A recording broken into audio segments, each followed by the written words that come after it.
On today's show, the Hawks get a third straight victory, this time at home against the shorthanded 76ers in pretty comfortable fashion on this Sunday evening. We'll get into how it unfolded and more coming up.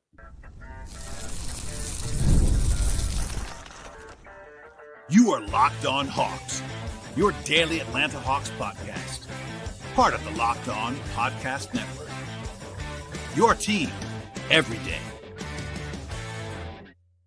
Hello, friends. Welcome to episode 1937 of the Locked On Hawks podcast. I am your host, Rowland, coming to you on a Sunday evening into Monday here in late March. And today's show is brought to you by the folks at Monarch Money. Take control of your finances right now with Monarch Money and use the code LOCKEDONNBA at monarchmoney.com for 50% off your first year with Monarch Money. I also want to encourage you at the top of the show, as I always do, to make it your first listen each and every day here at Locked On Hawks. Check us out and subscribe to the show anywhere you find your podcasts. That, of course, includes audio platforms like Apple and Spotify. It also includes YouTube. So please like this video as you're watching it. Leave comments. Spread the word to your friends. And I appreciate all the support of everyone checking out the show today and always. And today's podcast will be diving into what became a 132-119 win for the Hawks at home over the Sixers.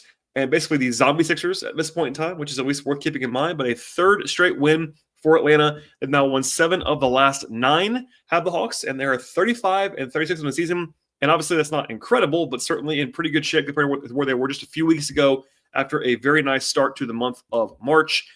And coming in, it's a bit of interesting context. The Hawks were actually a bigger betting favorites in this game, according to our friends at FanDuel, than they have been in any game this year, which is kind of surprising in that the Hawks were on a back-to-back. They played yesterday. Philly did not play yesterday. And, of course, the Hawks were without a lot of pieces. Jalen Johnson is still out for the Hawks. Larry Nance, Clay Capella, et cetera, are out for the Hawks at this point in time. But given what Philadelphia's situation is roster-wise, they had 9 players available. Some of them had just been signed on 10 days and 2 ways, and it's a pretty bad situation for Philadelphia. So that's why the Hawks were favored as much as they were in this game. But the Hawks did what you're supposed to do against a team that you are much better than. And they are much better than the current Sixers. And the Hawks were up by as many as 27 points in this game. They were up by double digits most of the way. It got a little bit dicey in the fourth with some, I would say, let down by the Hawks. There was a big run by the Sixers early in the fourth quarter to kind of get back into the game, kind of, but it was never like particularly scary. It was like an 11-point game at one point in time, but it was closer than it needed to be. But the Hawks still won the game comfortably, covered the spread, all those things, and a very nice kind of taking care of business win for the Hawks on this night. By the way, if you missed it, earlier this weekend, I did a full breakdown of the game on Saturday night. This is, again, a back-to-back for the Hawks.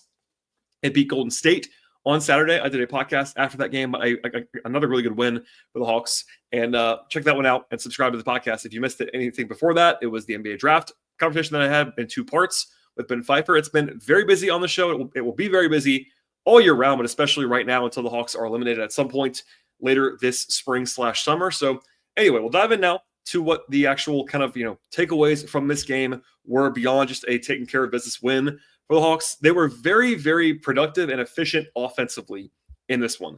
The Hawks scored 132 points in this game, and it was the rare time when it was actually exactly 100 possessions. So basically, just the math is all very easy to do on this game. So 132 in terms of points equals a 132 offensive rating, 1.32 points per possession. That is a very, very good number for the Hawks, like top 5 that they've had all year long kind of number.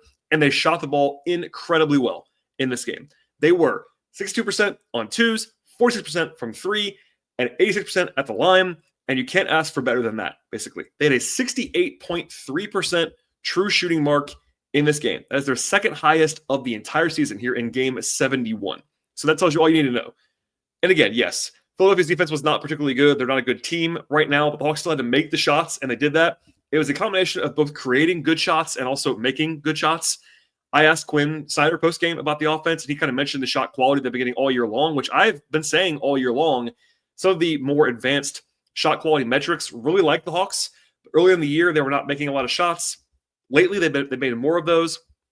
Quinn did say, though, that he actually used the word affirming when the ball actually goes in the basket, and that kind of leads to other good stuff happening around you. And the Hawks did shoot the ball very well in this game. Now, again, they create a lot of good opportunities. Some of that was poor defense by the Sixers, for sure, but the Hawks both created good looks and then actually converted them along the way in this game. They also had 35 assists in this one after having 37 assists on Saturday. So 72 assists in about a 26-hour period is pretty impressive on the whole. They moved the ball very well in this game. It was not, Trae leads the way there, but Karis LeVert had 7 assists in this game. Everyone that played for the Hawks, except for Terrence Mann, had at least 2 assists. That's not a small kind of factor there. A lot of good ball movement, etc. They did well in the offensive glass in this game. They had 17 second chance points, even while shooting the ball really well. So when you make a lot of shots, you have fewer opportunities to get offensive rebounds. And the Hawks still did that well enough to get to 17 second chance points, which is more than their average productive there. The only real problem in this game on offense was the ball security. So the Hawks had 17 turnovers, which isn't like otherworldly terrible. It's bad, but it's not like 25 or whatever. The Hawks have had many worse games this year in ball security. But just like what happened on Saturday, so if you listened to the show yesterday, this will sound familiar to you. When the Hawks were not turning the ball over against the Warriors on Saturday, they were playing great offensively. The same thing happened tonight. When the Hawks were taking care of the ball, they were scoring at will against Philadelphia. When they stopped doing that and started giving the ball away, that lessened a little bit, obviously. So overall, I would say the ball security was lax. Now, Quinn, as part of the answer that he gave me earlier after the game, he said that he thought the Hawks passed up some shots that were kind of open looks they should have taken, and that led to kind of some overpassing and some breakdowns in spacing and eventually to turnovers. Now, watching the film back after he said that, I think that is definitely there if you want to look for it. At the same time, I still would point to just some overall carelessness with the ball, a little bit just, there were kind of everything. It was passes that were not on target, passes that were late, just passes that were not open at some point in time. So it wasn't a disaster, but there were too many of the live ball variety in this game as well.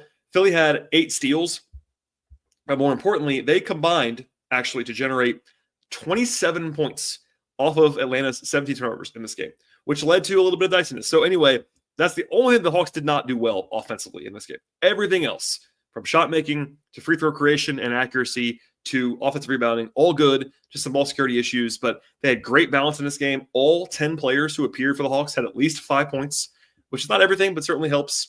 9 out of the 10 made at least 1 3. I mentioned before that 9 out of the 10 had at least 2 assists. They had 3 20-point scores in this game, and the 2 centers, Okongwu and Barlow, combined to score 27 points and grab 19 rebounds on 10 of 11 shooting. So all of that was outstanding, honestly. The Hawks played very well. If you want to grade on the curve a little bit, I think you probably should against Philadelphia.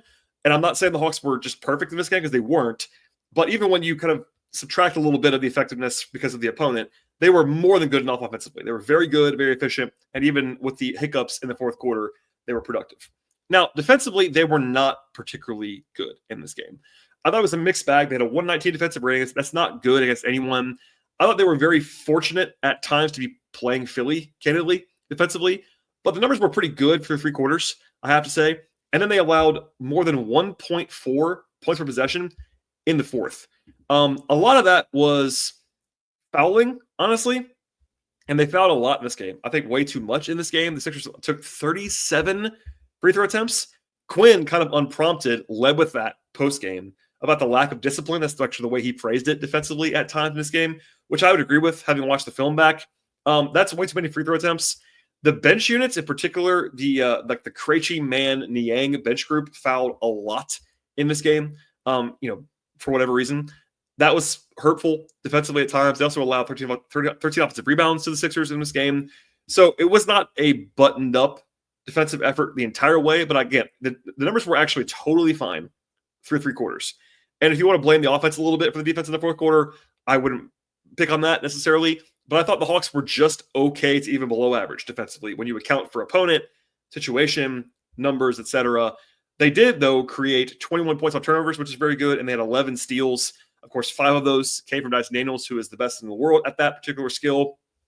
The Hawks were not great defensively. They were fine. And if you're a new listener to the podcast, you might wonder why I'm being picky about a comfortable win. Number one, I try to give you the whole picture every night of the wins, of the losses.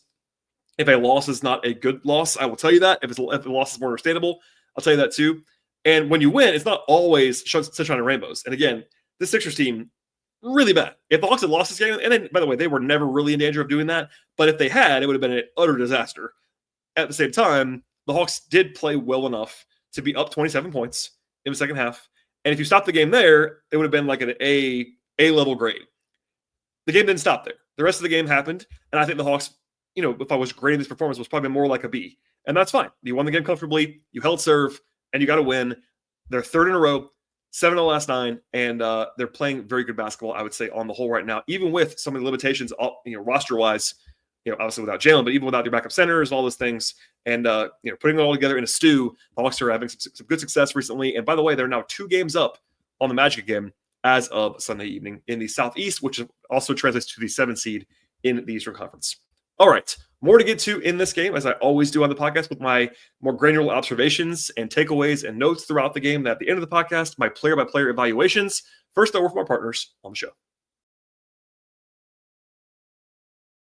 Today's show is sponsored by Monarch Money. Have you ever looked at your bank account and wondered where all of your money went between dining out, online shopping, entertainment, etc.? It's sometimes easy to lose track of your finances, and that is where Monarch Money comes in. Monarch Money is just your personal CFO, giving you full visibility and control over your finances, and it's not just a budgeting app. It is a complete financial command center. You can track all of your accounts, your investments, and your spending in one place, so you can stop managing your money and start instead building wealth for yourself and your family.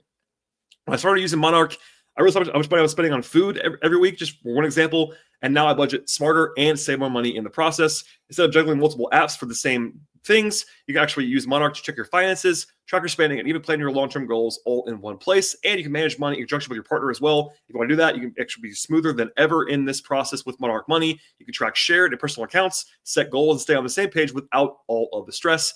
Take control of your finances right now with Monarch Money and use code LOCKEDONNBA at monarchmoney.com for 50% off your first year with Monarch Money. That is monarchmoney.com. That code is LOCKEDONNBA, and you get half off your first year. Check it out now at monarchmoney.com. All right, the Hawks were in control of this game basically from the outset, but it took a little while to assert full control. They were up 7-2 out of the gate, and actually Nick Nurse, who coaches the Sixers, got a technical foul literally 90 seconds into the game, which you don't often see. Some frustration immediately from Philadelphia. But the Hawks were not crisp to open the game. They had 4 turnovers in the first 6 minutes. They did settle down from there. And again, as I said before, when they stopped turning the ball over, they were able to score in bunches throughout this game. LeVert and Niang came in first together the first time out, and Niang had a couple of threes. Niang has been red hot, by the way. The last 2 games, I believe Niang is something like 14 of 17 from 3, like he's just been, or something like that. It's something 14 of 19, whatever it is. It's a crazy number for over 2-game sample size from Niang. Then Man and Barlow after that, and Krejci was the 10th man as he was on Saturday. Basically the same rotation for the most part as happened in the game against Golden State. A funny moment in the first quarter, and I'll say a very smart one from Trae Young that I observed being in the building. Trae literally kind of called out an official in live play that Philadelphia had a guy standing in the lane defensively that was not eligible to be there. And that led, it seemed like, directly to a defensive 3-second call on Philly that led to a free throw for the Hawks. Obviously, they might have called it anyway, but it was just kind of the synergy. It was kind of funny there. Like Trae, very visibly pointed it out, yelled at the official to get it to call it. It was called, and it was just one of those things. The Hawks were actually up 11 points in the first quarter. They shot it well outside of the first kind of few turnovers in the game. I did this rant a little bit yesterday, so I won't do it again in full. But if you missed that, the Hawks are using this lineup right now with none of Dyson Daniels, Zaccharie Risacher, or Karis LeVert on the court together, which I think is not a good idea defensively overall. Not because of anybody individually, like Terrence Mann's a fine defender, for instance. Like Krejci has strengths, etc. But basically, you're asking, if you take away Karis, Dyson, and Zach, for me, your 3 best perimeter defenders at the same time, you're kind of relying on a group that's a little bit underwhelming talent-wise defensively. And it didn't go that badly in this game because Philadelphia couldn't take advantage of it. But I hope they stop doing that at some point. Because against a real team, I think they're going to have a hard time getting stops along the way. Now, I will say, in that same vein, Don Barlow was quite good in this game. In his first stint, he finished a couple times at the rim, blocked a shot, rebounded well. He was really active, and that definitely helped to boost that lineup a little bit. And that Don was able to hold up defensively. It was a fun possession in the middle of the second quarter in which Krejci had a nice kind of zip pass to Niang for a no-dip 3 in the corner, and then Niang had a hilarious celebration after that one. George put on a show in this game. I don't know with the shot making, but he and Trae were getting into it with the Sixers, trash talking. They got technical fouls in this game. Niang got one for a celebration. It's just kind of a funny, entertaining part of the game along the way. They were actually up by 18 late in the first half after Risacher made quite a nice play with a behind-the-back dribble into a dunk that I'm sure you probably saw making the rounds on social media. But they had a little bit of a hiccup late in the first half, an 8-0 run to get the Sixers back in the game, basically. They're up by 12, I should say, at halftime. But because kind of in the same way as the whole game, they had 10 turnovers in the first half, and that kind of held them back to some degree, even with 18 assists along the way. Trae came out of the gate in the second half and was just fantastic. He had 3 just absurd passes, one to Okongwu, one to Gay for dunks, and then another one to Risacher on a break. Trae was in his bag as a passer in this game, as he often is, as probably the best guard passer in the world, if you ask me. Also, by the way, he set a new mark in this game, not one that you would have been tracking, but Trae has more total assists this year than he has at any point in his career. And there's 11 games left in the season. So Trae's going to kind of shatter that mark on his own, which is impressive for the guy who, again, best passer in the league that's maybe under 7 feet tall, if you want to include Jokic in that discussion. Still a little bit sloppy, though, turnover-wise, early in the third quarter. Quinn won a nice challenge, I thought, in the third after a Kongwu block that was called a foul. It was pretty clearly a bad call, and that was overturned. And also, that was the benefit of challenging that beyond the foul, was that the ball went off Philly, so it was actually a change of possession in addition to everything else. But the Hawks really blew the game open in the third quarter with a 13-0 run to go up by 21 points. And Risacher capped that run with a left-handed finish at the rim. And how about this? There was a 7-minute stretch in the third quarter where Risacher had 16 points. In that same sample size, Philadelphia had 13 points. So he was outscoring the Sixers for more than half of a quarter in this game. Now, that was most of his scoring for the night, but he was quite good in this game, and it was certainly a nice reminder of what he's able to do when he has it going. It leveled off a little bit from there. Then the Hawks had a nice 3-point barrage late in the quarter. Trae hit 2 in a row. Niang hit 1. Got the T that I mentioned earlier. The Hawks shot up by 23 points at the end of the third quarter. They had 41 points in the third on 12 assists. And also, it was almost 43. Don Barlow was just a hair late on a tip-in at the buzzer, but it would have been even more than that. In the fourth, positively, they were up by 27 points at one point. Trae got a T after encouraging the crowd to boo the officials following a continuation call that he didn't get. He was asked about this after the game, kind of brushed it off a little bit, but he didn't get 2 of those in this game. The first one in the first half was a terrible call. Should have been a 3-point play. He knew it. And some people ask me how many T's that he has on the year. According to the NBA.com tracking information, Trae now has 12 technical fouls on the year. Why does that matter, you ask? Well, when you get to 16, you get suspended for a game. But the playoffs don't count. They reset from there. So the Hawks have 11 games left. He can get as many as 3 more, which is less than that's more than his pace would allow. So he should be fine without getting suspended. But keep an eye on that, I suppose. If Trae gets a bunch more in the next week, it might become a problem. But in the meantime, it was kind of entertaining, honestly, that he was revving the crowd up in that moment. But that got him a technical foul, and there you go. No, back to the game itself. The one time it got a little bit hairy was a 19-4 run after the Hawks. Quite honestly, I'm sure subconsciously they thought, all right, this game's over. They're up 27 in the fourth quarter. It should have been over, and it kind of was to some degree, but they got really sloppy. I think defensively they let down a little bit, and they missed some layups and turned the ball over. Again, even Trae said this after the game, their turnovers late in the games when they're in control have been a problem in the last couple of games. It hasn't cost them yet, but it could if that was not more buttoned up. Veet had one that was just awful, honestly. There was a hit-ahead pass that should have been a layup. He was just too late on it. Turn the ball over, for example. The Hawks didn't let it get out of control, though. Scored a few times. Niang hit a 3, I think, if I recall correctly. Trae got to the line a couple times. And they scored 6 points in a row at the 3-minute mark after a high-arcing floater by Niang, and that was kind of when the game functionally ended. The end result was 13. They were up more than that for the vast majority of the fourth quarter. Even late, they were up by 16 points with a minute to go, and then Philly scored. Philly scored the last. They're actually 18 points with a minute to go. Philly scored the last 5 points, so no real drama at the end of the game. But there you go on that, and game flow wise, it kind of mirrored what I was saying earlier. When the Hawks were cooking, they really were cooking. They made a lot of shots in this game. It was just one they had some sloppiness, and I'm sure that's if you're Quinn, your coaching staff. I am in a family with coaches. Sometimes you want to teach off of a win because, you win the game, yes, but also you could show on film hey, this is not really acceptable. And if I'm Quinn, I'm saying, look, if you play this exact same way against a good team, you might have lost this game. And that's a very reasonable thing to say because I actually believe that to be true. But the Hawks won it, and they go kind of close off this back-to-back at home with a couple of victories.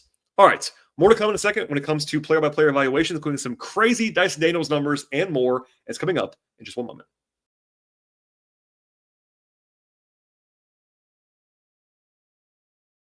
Okay, and we'll get into the individual player breakdowns now on the podcast. 10 guys appeared for Atlanta. Only Garrison Matthews did not play among the active players for the Hawks, who still have myriad injuries. They're without 6 guys for injury right now, plus a 7th was Daquan Plowd, who was in the G League this weekend.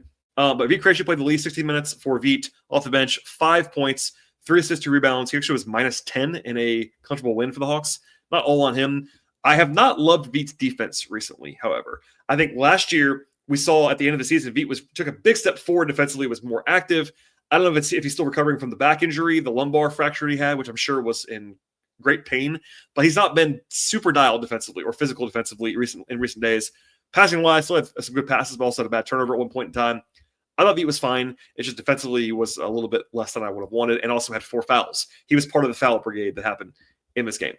Terrence Mann, kind of a mixed bag. 9 points on 9 shots for him. He was 3 of 6 on 2s, 1 of 3 from 3. 3 rebounds and a steal for Terrence. He was the only guy who didn't have an assist in this game for the Hawks. He was zealous, I would say, offensively. Defensively was fine. I don't think he was great, but he was just kind of okay. Dom Barlow was really good off the bench, I thought, in this game. 13 points for Dom and 10 rebounds. We love to see that for Dom Barlow. He was very, very active in this game. I thought it was one of his better defensive games on the whole. And I thought that, he basically just did the stuff that he's good at doing. If you don't know Dom's game that well, he's a very good finisher around the rim. He's very skilled for a player of his size and build and all those things. So, he was using that to his advantage. He actually had a 3 in this game, was perfect from the floor, 2 assists, had a block, no turnovers, did a good job in this game. I thought it was one of his best games of the season for Barlow. Niang stayed red hot again, 5 of 8 from 3. 1 of 1 on 2s. It was a very funny, high arcing floater.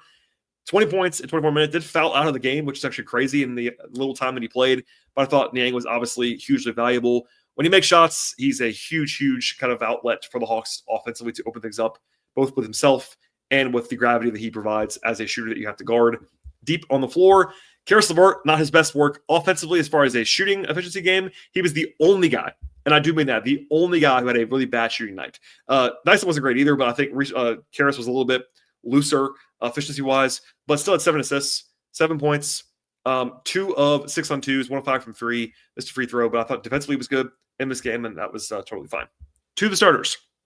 Mo Gay, quiet one, generally speaking. I thought he could have been better defensively in the first half. He was better after halftime. 6 points, 2 assists, and a rebound for Mo in 13 minutes. I think defensively, not his best work, but I thought he was fine overall. Okongwu, 14 points, 9 rebounds, 2 assists, 2 steals, and a block. He's just been playing great. I gave the numbers last night. I'll give them again. It's 16 points and 10 rebounds per game in the last 33 games for Okongwu on great efficiency. He's playing well. That was the case again tonight. And I think I might have said it earlier, but I'll say it again now. The combination of the 2 centers, 27 points, 19 rebounds, 4 assists, 2 steals, 2 blocks, and I believe they were 10 of 11 from the floor and 5 of 6 from the free throw line. Yeah, can't ask for much more than that against admittedly an inferior opponent, but still, your centers were dominant and efficient in this game. Risacher, 22 points, 2 rebounds, 2 assists, had a block, plus 5 in the game, 6 of 8 on 2s, 3 of 7 from 3. He was very good again in this one. Quinn's talking about him a lot right now. Risacher was great. The big third quarter was huge to break things open. I thought he's just been rock solid. Everyone in the Hawks, if you missed it last night, Niang gave a impassioned plea for Risacher as Rookie of the Year. I am on the fence still of whether he should win it, but at the very, very least, he should be a co-favorite for Rookie of the Year.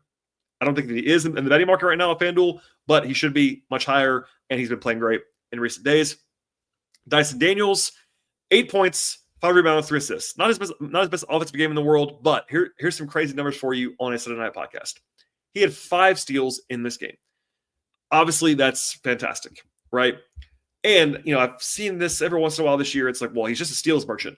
That's absolutely crazy. Dyson has great, not just good, great all-ball numbers this year. He's guarded the number 1 option every night, et cetera, et cetera. Now, some stats via Hawks PR. Dyson became the youngest player in the NBA in the last 50 years. 50 years. Youngest player to have 200 steals in a season. And that's a total number. And again, the Hawks have 11 games left. He's going to shatter that number. But the youngest player to do that in 50 years. Also, he's only the third player in this century, so like the last 25 years, to get 200 in a full season. And again, he probably will add 25, 30, 35 more to his ledger, but that's a big one. He has a steal in 42 straight games. That's the number 2 streak in franchise history behind Mookie Blaylock, and the longest one in the NBA overall since 2018. And finally, this is his 13th game of the year with at least 5 steals. That is the most by a player in the NBA since 2011. And one more time, 11 games left. So Dyson, we all know the story, but it's just like every single night is another crazy stat for Dyson on steals, and happened again in this game. Finally, Trae Young, who was, I thought, very, very good in this game. 28 points, 12 assists for Trae. He was 3 of 6 on twos, 4 of 6 from three-point range, and 10 of 11 from the free throw line. So 28 points on 17 shooting possessions. Excellent stuff from Trae. Passing-wise was everywhere. It was like deep in the third quarter before he took like his 7th shot of the game. He was very low volume, but the passing, the efficiency, getting to the line, exploiting the Phillies defense, like he was dialed in, was in total control of this game, and I thought it was fitting. They were dominant when he played in this game, all that stuff. So a good Trae game, a good Onyeka game, a good Risacher game, a good Jordan Yang game, like a lot of positives, very few negatives, and overall a good result for the Hawks. Now, from here, Hawks do play a very challenging game on Tuesday. It'll be night and day compared to what they had to deal with tonight against Philadelphia. They are going to Houston. Houston is, let's just say, good at basketball. The Rockets this season are, I think they finally lost today. Finally. They had won coming into tonight. They had won, I believe it was 9 straight games. They are now 46-26 on the year. So they are on pace for 50-plus wins this year. The Hawks did lose to them earlier this season by 4 points at home about 2 months ago. That was a competitive game, but the Rockets are much better than either the no Steph Warriors or, of course, the Sixers from tonight. And it's a road game. So it's a jump in competition for sure. The Hawks are better dogs in that game, but also it's winnable. They can obviously hang with the Rockets. We've seen that before this year. For example, that first game, by the way, that I mentioned the Rockets won earlier this year, the Hawks did hold them down in the fourth quarter, made a nice little comeback. It was the rescheduled game, if you don't remember this, from the snow issues in Atlanta. But it was the fact the Hawks just couldn't score that game. They scored 96 points. So it's going to be a tough matchup for the offense. But the Hawks have been, since the All-Star break, really good offensively. They're firmly in the top 10 in offensive efficiency since the break, and a different team right now than they were when they saw the Rockets the last time. Anyway, though, the Hawks have been playing very well. One more time here, they have a 2-game lead on the Magic for the 7th seed and the division lead. They have a 4-game lead on the Bulls for 9th, and they have a 5-game lead on the Heat for 10th. If you're also wondering that, they are 4.5 games behind Detroit for the 6th seed. Every time I talk about the seeding process, someone asks me about the 6th seed. Look, it would take the Hawks probably finishing something like 8-3 in the last 11 games to have a chance at that, if not better than that. Not impossible, but you need that and Detroit to start losing games. So it's like a 2% chance. Not impossible, but I think practically speaking, what you want to do is just win the division. And when I say win the division, it means to finish ahead of Orlando, and that means the 7th seed if you can do that. And they have a pretty good opportunity to do that right now. In fact, one more thing before I get out of here. Our friends at ESPN BPI, who manage this in real time, now have the Hawks with a 68.8% chance to win the Southeast Division. And that makes sense to me. They do play Orlando twice at the end of the year, and those games might decide the division. But in the meantime, the Hawks are 2 games ahead, and we'll see if they were able to hold serve. But generally speaking, the first 3 weeks of March have gone very well. 7 wins in the last 9 games, 3 in a row, and a good weekend for the Hawks as they sweep a home back-to-back against Golden State and Philadelphia. All right, folks, that's all I have on the Sunday Night Podcast. Please stay tuned. I will have a show at the very latest after the game on Tuesday in Houston, and then we'll roll on from there as we always do on the podcast. So please stay tuned. Please subscribe on Apple, on Spotify, also on YouTube. Please like the show there and then subscribe and tell your friends about the podcast. Follow the show on X/Twitter at Locked On Hawks. Follow me there at BT Rowland. I'm also on Blue Sky at BT Rowland, and you can also follow my non-podcast work at patreon.com/BT Rowland. All right, everybody, enjoy your Monday into Tuesday, and we'll see you at the very latest after the game on Tuesday.